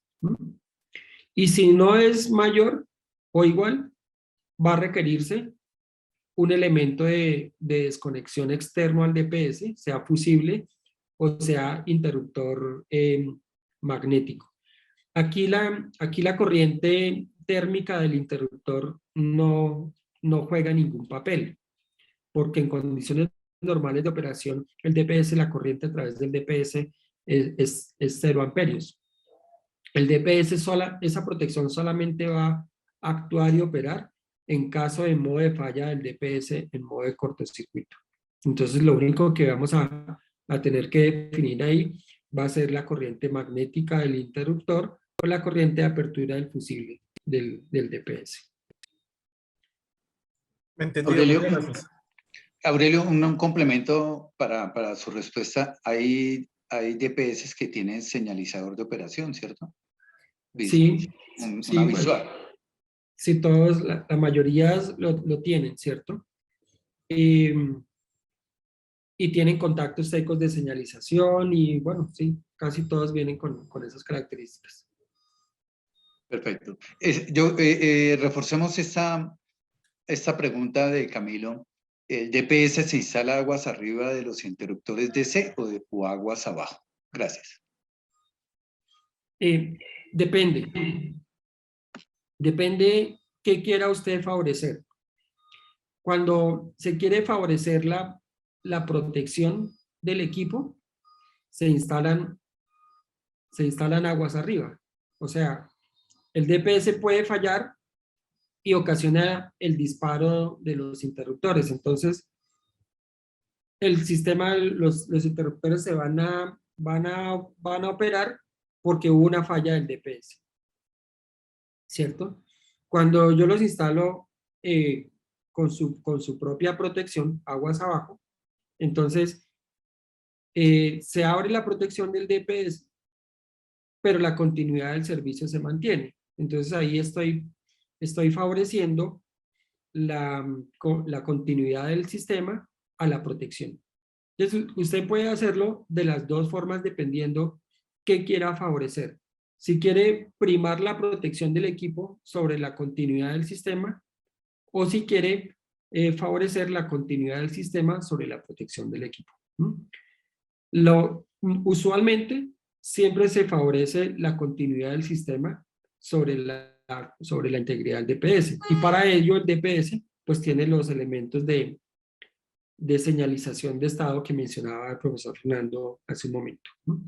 Y eso se puede llevar con contactos secos a sistemas de alarma y de visualización, etc. Entonces, se pueden integrar al sistema de gestión de alarmas del proyecto, si lo tiene. O simplemente visualizarlos en el frontal del DPS. Perfecto, gracias, Aurelio. Hay otra pregunta de Juana a nivel de iniciales de siglas. ¿LPL es el equivalente al NPR de la NTC 4552? Correcto.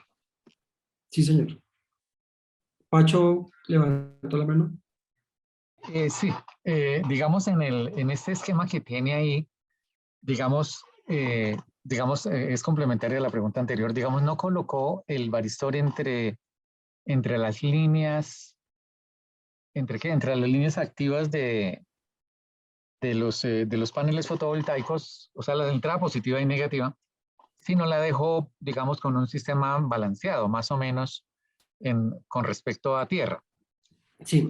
¿De qué nivel aproximadamente, si eso es normativo o no, es la tensión de cada DPS? O sea, había dicho, digamos, supongamos que este caso fuera de 900 voltios, entonces cada DPS es de 900 voltios, o se puede dejar más bajito pensando en que el sistema pues se mantiene, digamos, aproximadamente en 450 voltios positivos y 450 voltios negativos, o uno piensa en que puede haber una falla a tierra y es mejor proteger el sistema y dejarlos todos en 900, ¿sí? O sea, ¿de qué nivel de tensión aproximadamente es cada uno para poder garantizar eso? Sí. Cuando se utiliza esta configuración, se deja con el mismo tensión de circuito abierto, obviamente, ¿cierto? Si la tensión de circuito abierto son 900 voltios, estos DPS aquí deben ser de 900 voltios.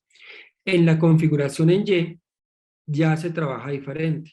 Ya estos DPS se trabajan a la mitad de la tensión, 450 voltios y 450 voltios. En realidad no son 450 voltios, son 500 voltios y 500 voltios porque el DPS, la tensión es de 1000 para un sistema de 900 voltios, ¿cierto? Y aquí 500 voltios y 500 voltios. También para garantizar que en una falla a tierra no se van a ir los DPS. Entonces, todas las configuraciones son posibles, dependiendo el tipo de configuración que se implemente, va a ser la tensión nominal del DPS. Normalmente, la mayoría de fabricantes están con este tipo de conexión, en el cual cada DPS está a la mitad de la tensión nominal del circuito abierto del DPS. Normalmente. Que es lo que se conoce como la conexión en Y. Profesor, en la gráfica 1, ese es un solo equipo, ¿cierto? Ese es un solo DPS, ¿yo puedo decir eso? Correcto. Estos vienen paquetizados, llamémoslos así. Paquetizados, por acá tengo, aquí. Vienen paquetizados así. Entonces vienen paquetizados así. Los módulos son extraíbles. Esta es la presentación estándar de todos los DPS del mercado. Lo que hay que verificar bien es que la tensión nominal o la tensión continua de operación de cada módulo sea la mitad de la tensión nominal del sistema para poder dar un adecuado nivel de protección. Si nos duplicamos, lo que estamos duplicando es el nivel de protección. Entonces se sacrificaría la protección del sistema. Bueno, pues entonces esto es todo, digamos, lo que teníamos para conversar el día de hoy. Yo no sé si Pacho quiere cerrar con algo en particular.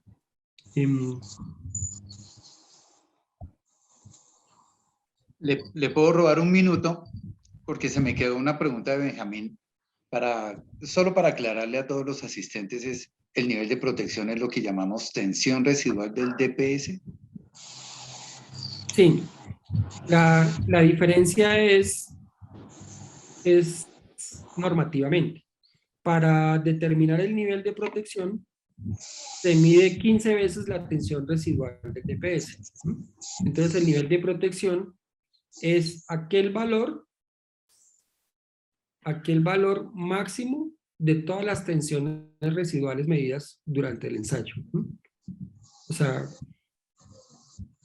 es lo mismo, simplemente que la definición normativa es nivel de protección, es el máximo valor de toda la serie de tensiones residuales que se miden del DPS. Eso es. Perfecto, gracias Aurelio.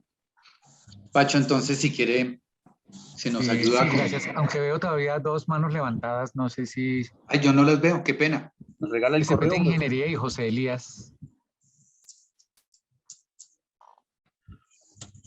Sí, Aurelio, sí. Es CPT Ingeniería. Por favor, Buenas me permiten noches. una pregunta. Adelante. Buenas noches, muchas gracias. Señor Aurelio, una pregunta concreta. A mí me llama la atención a nivel de AC, tableros donde tengo PLC, donde tengo... Normalmente un tablero tiene 2,20 de altura. Normalmente aguas arriba a la izquierda tengo un totalizador de ese gabinete, de ese tablero. Y tengo ahí como vecino los DPS en AC. Ok. Siempre me ha llamado la atención porque si yo tengo los barrajes de los sistemas de puesta a tierra en la parte inferior, 220, 280, un recorrido del sistema de puesta a tierra del DPS, del conductor, a la barra, estoy hablando de mínimo 2 metros, 2,50.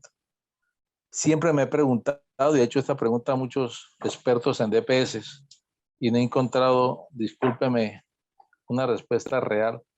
Si nosotros estamos siempre de ingeniería diciendo, por favor, las distancias de cuando tengo estas grandes longitudes, porque son gabinetes, tableros de PLC de 220, normalmente 5, esa gran distancia de ese conductor del DPS aguas abajo hasta la barra, sí me permite que realmente el DPS me esté operando.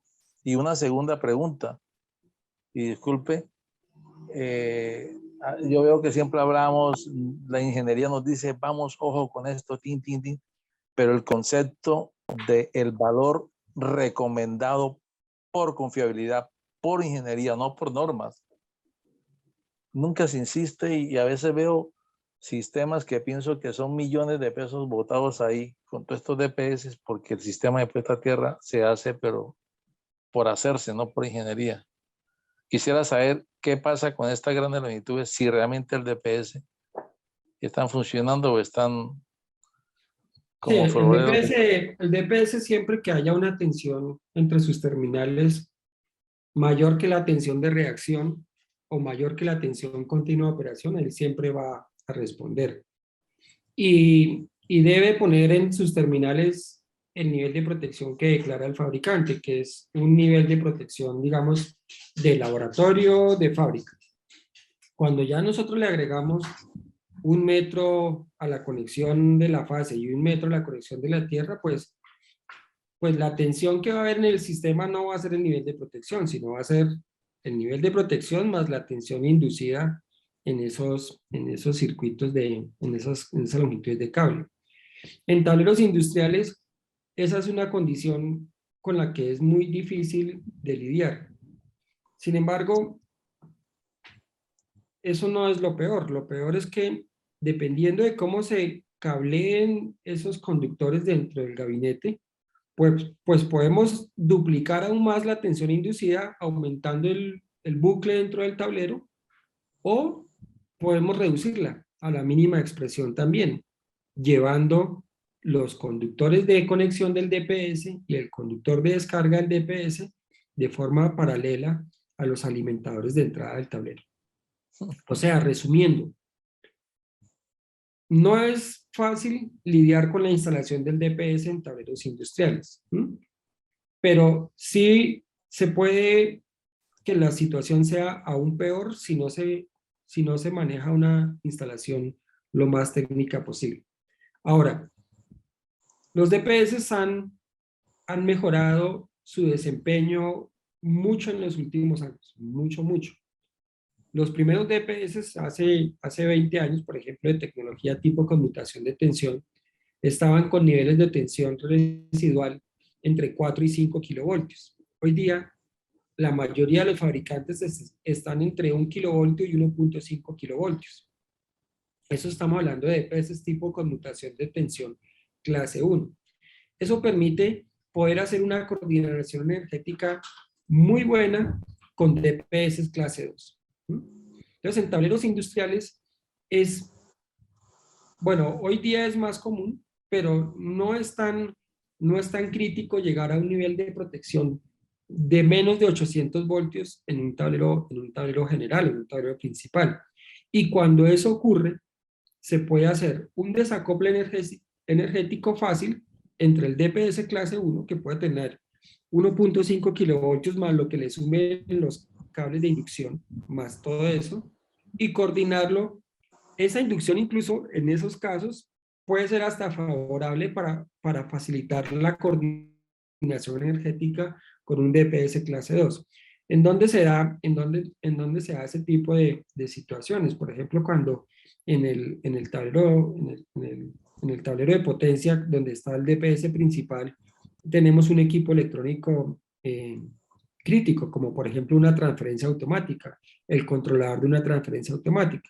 Entonces ahí es mejor manejar un DPS clase 1 principal con un nivel de protección bueno y hacer una coordinación energética con un DPS clase 2. Pero si se mortifica uno la vida con eso, es difícil lograrlo. Ahora, se puede cometer muchos errores, como por ejemplo instalar el DPS fuera del gabinete, entonces aumenta aún más la longitud de conexión de los DPS.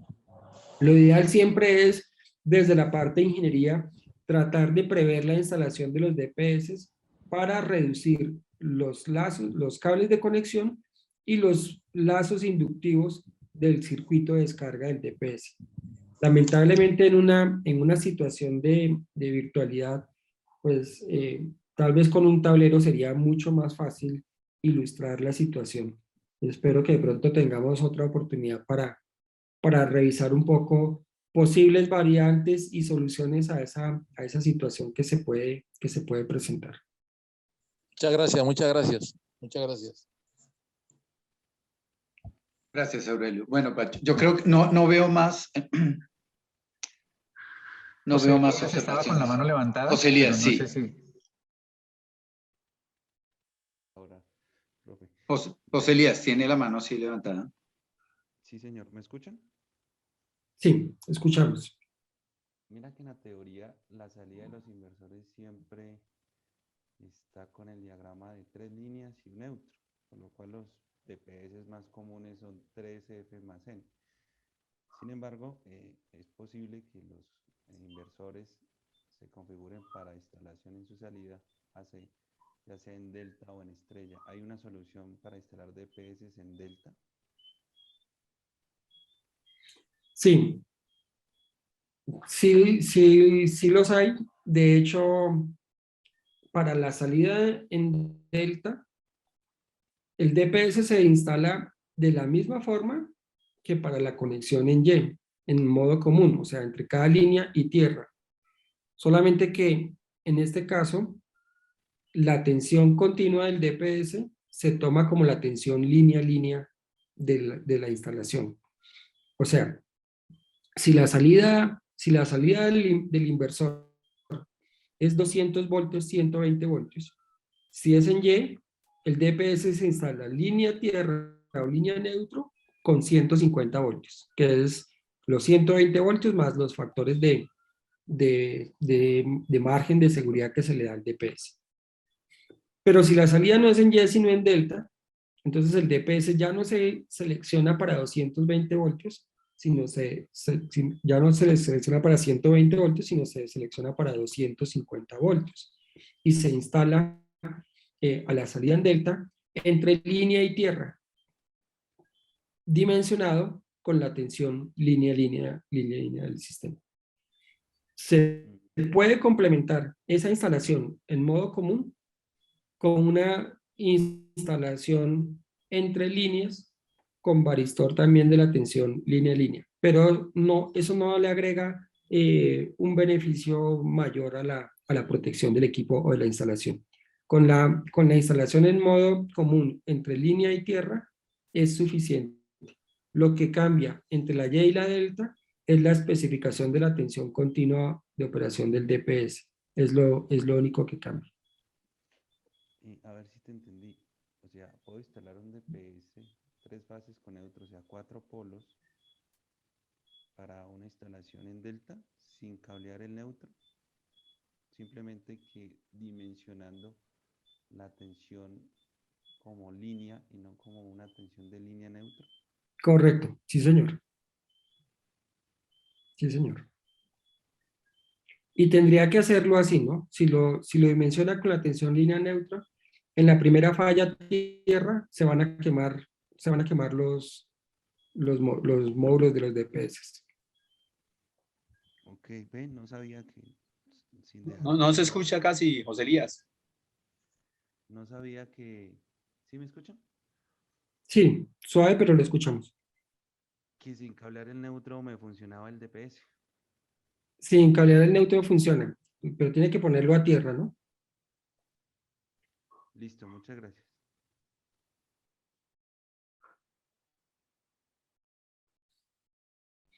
Pacho, ¿quiere hacer el cierre? Sí, bueno, muchas gracias, Aurelio.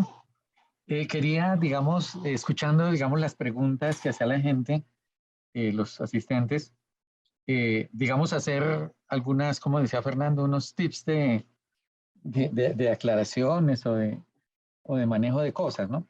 Entonces, se insistía de parte de algunas preguntas en la importancia del sistema de puesta a tierra.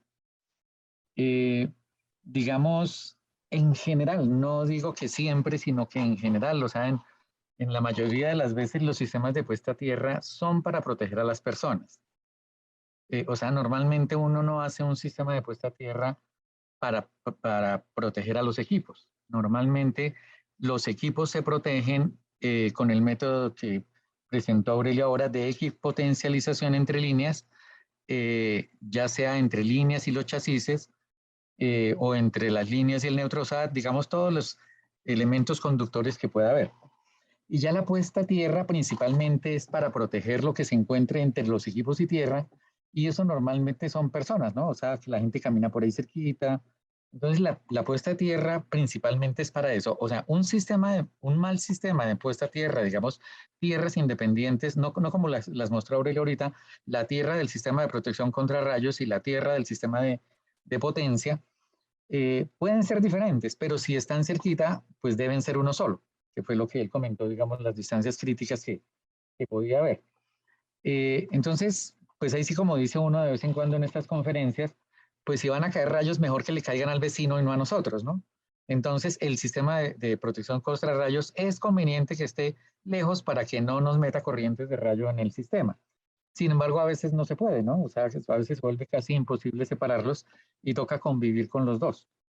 En ese caso, digamos, tocaría mirar esos caminos que cogen las corrientes de rayo en caso de que estén bajando por el sistema de tierra de los paneles a los inversores. Entonces, seguramente se van a presentar tensiones elevadísimas si hay corrientes parciales de rayo.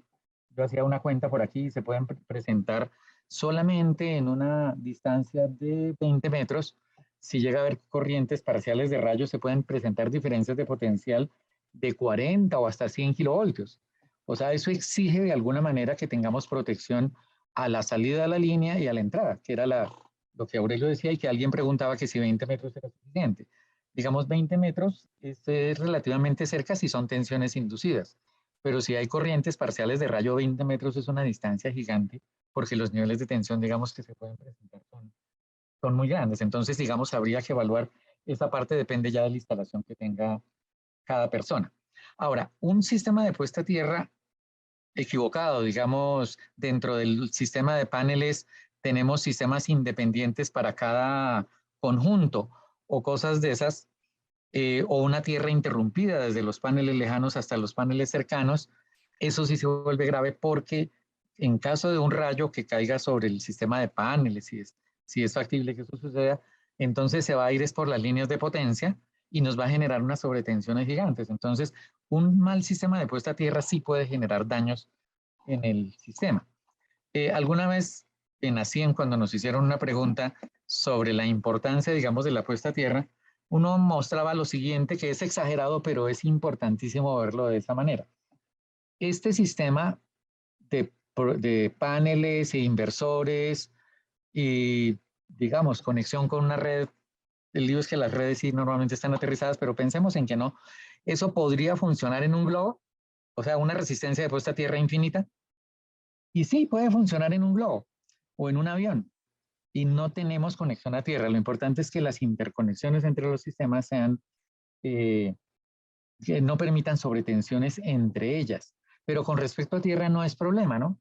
Ya cuando estamos en tierra, con una instalación en tierra, entonces el sistema de puesta a tierra principalmente es para proteger a las personas que estén ahí cerca. Y como comentó Aurelio en su momento, cuando le hicieron la pregunta, proteger, digamos, unos espacios tan grandes, a veces terrenos muy áridos, digamos, llegar a potenciales de paso y contacto bajos es difícil, ¿no?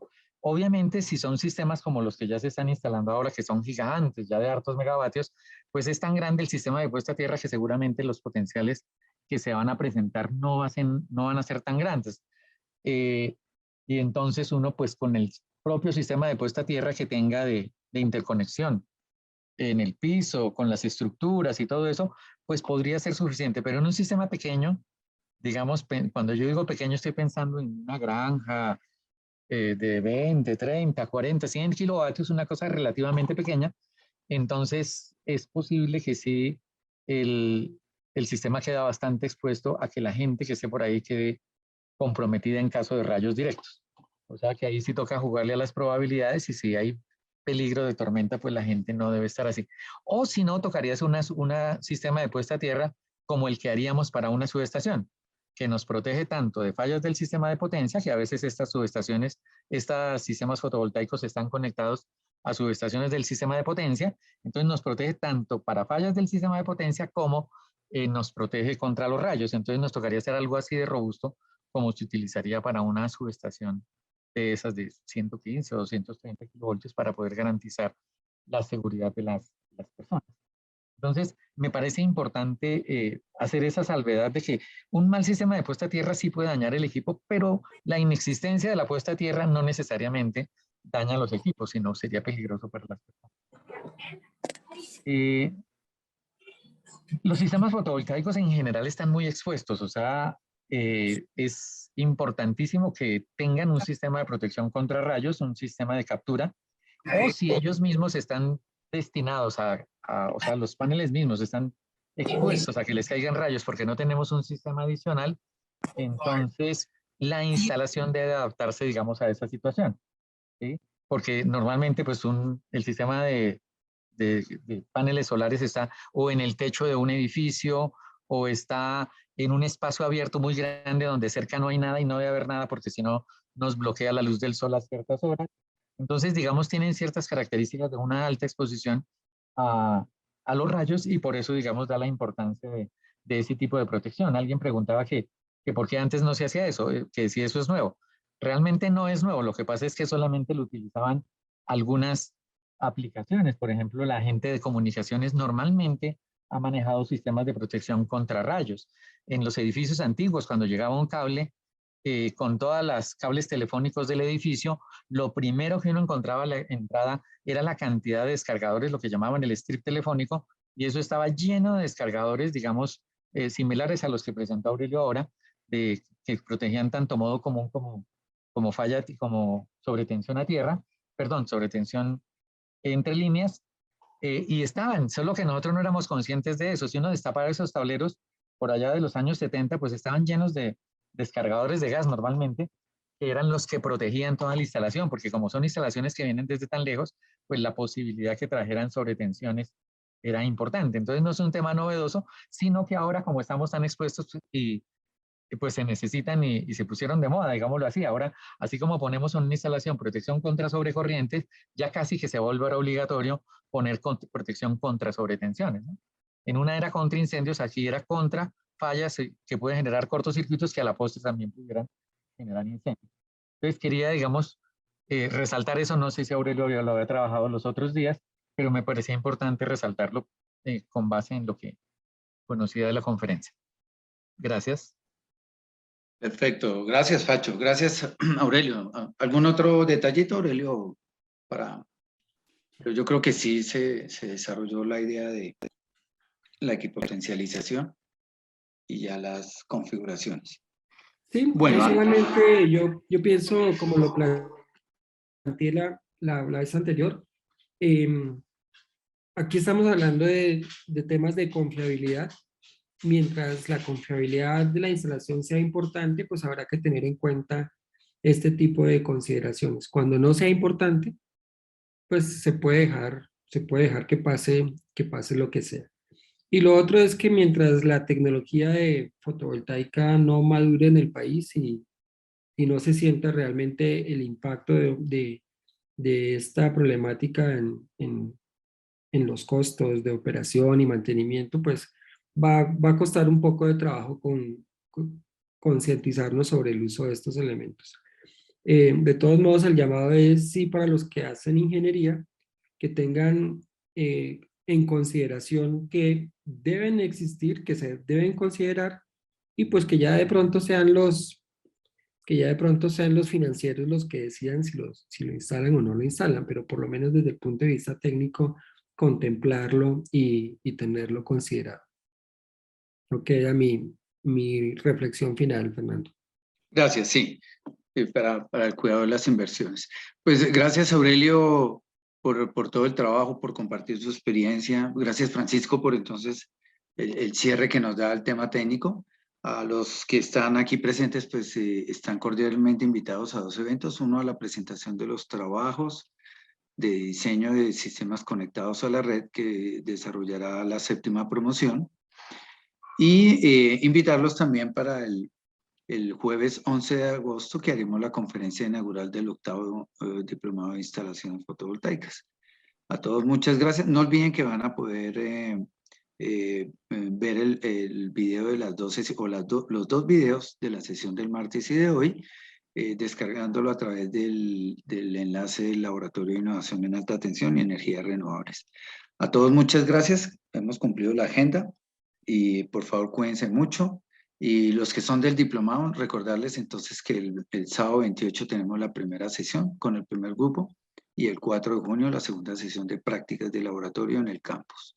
Entonces, para que estemos atentos.